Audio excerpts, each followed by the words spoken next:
when we're standing up from the bottom of a squat, okay, we're starting from deep hip flexion. And if you've ever squatted, to the point where you can't do any more squats, or if you've ever squatted with a really heavy load, okay, what you will have experienced is something called the sticking spot. Okay, so what we find is,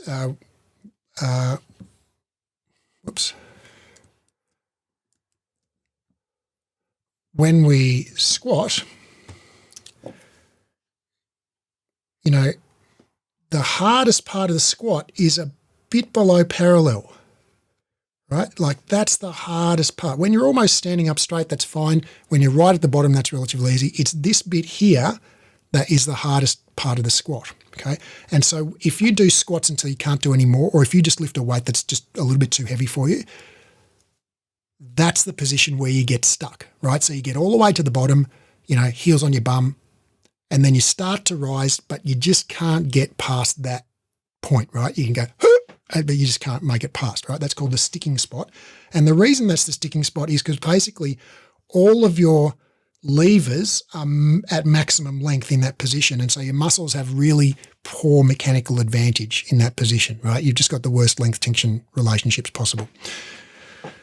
And so when you're in the sticking spot, and when do people's knees go in, right? Well, they go in as they start to rise from the bottom of the squat, okay?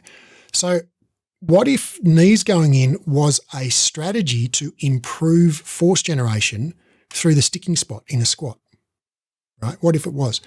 Well, how could knees going in improve force generation? Well, you guys know, we just mentioned about the length tension relationships, and what a length tension relationship is it says that all muscles produce maximum force when they're slightly longer than their resting length, okay?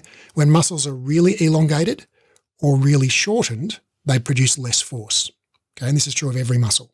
When muscles are just slightly beyond their resting length, slightly longer than their resting length, that's when they produce the most force.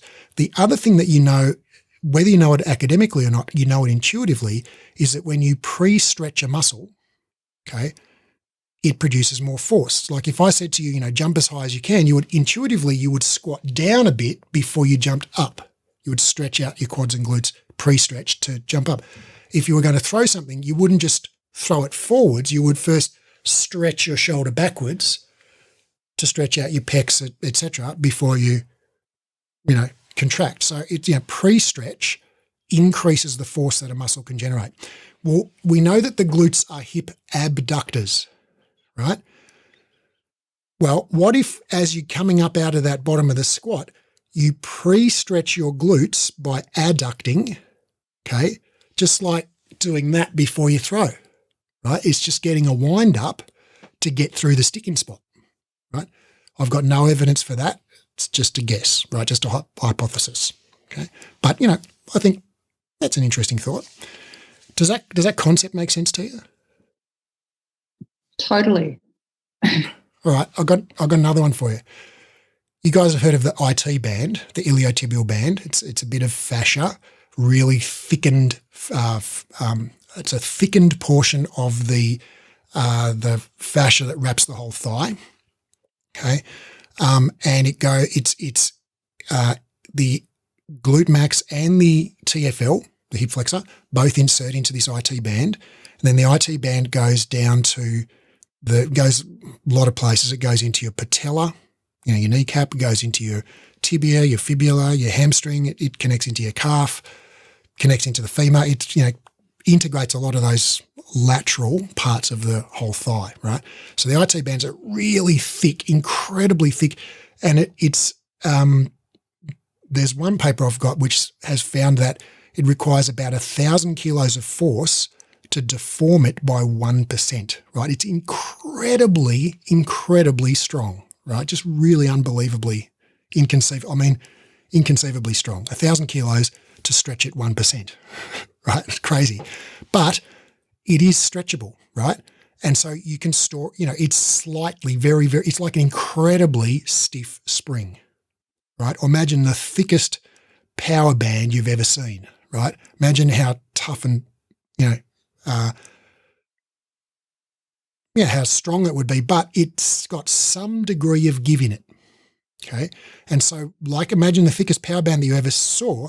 If you had, like, two big Mack trucks facing away from each other and tied the power band, to the bull bar, to the tail bar of each, right, and had them drive 1 inch, away from each other, imagine how much power would be stored in that power band, right? If you undid that on one side, imagine it will go, like, imagine how much energy would be stored in it, right? So if you stretch a really, really strong elastic structure, even a tiny bit, there's a massive amount of elastic energy stored in that structure. And that could be what happens that is what happens with your ITB in running. So we know this from studies on people, when they run, is that we know that people, good runners, store elastic energy in their IT bands when they land and in their Achilles tendon and other parts. But the IT band is very significant in this regard. And so the IT band, because it inserts into the glute max and the TFL, okay, both of which are hip abductors. Okay. So when you adduct the hip, in other words, when your knees go in, okay, you are pulling on those muscles. In other words, you're stretching or tensioning the IT band. Does that kind of make sense to you? Can you picture it? So as your hips adduct, as your knees kiss in, okay, you're tensioning the IT band. Tensioning means you're storing elastic energy in it, right? You're pulling the elastic band tight, okay? And then as your knees come out, as you come out of that sticking spot in the squat, bam, you release that elastic energy out of the IT band and it propels you through the sticking spot and up into your upright standing position.